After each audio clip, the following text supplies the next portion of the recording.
Hello everyone, Professor Quizlook here. So I wanted to make a video about the recent NATO summit that recently wrapped up and this guns versus butter debate.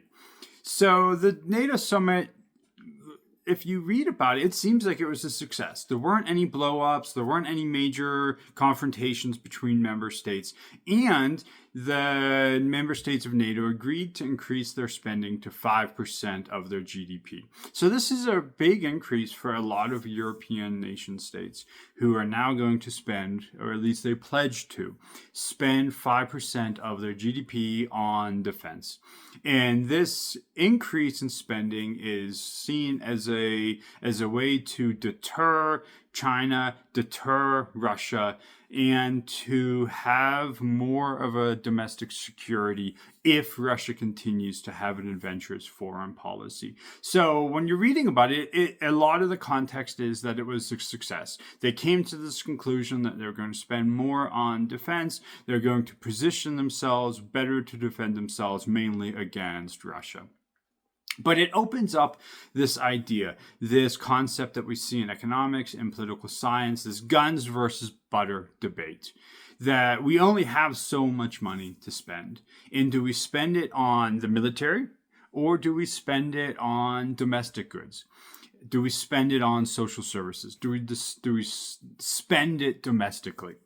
And so although that increase to 5% seems like a success, Russia has proven to have an adventurous foreign policy in Georgia in 2008, Russia in 2014, Ukraine in 2014, and then the full-scale invasion.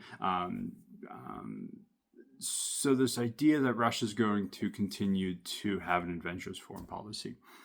But this is going to run into the realities of domestic politics. And although we might agree or we might disagree, is 5% enough? Is it too much?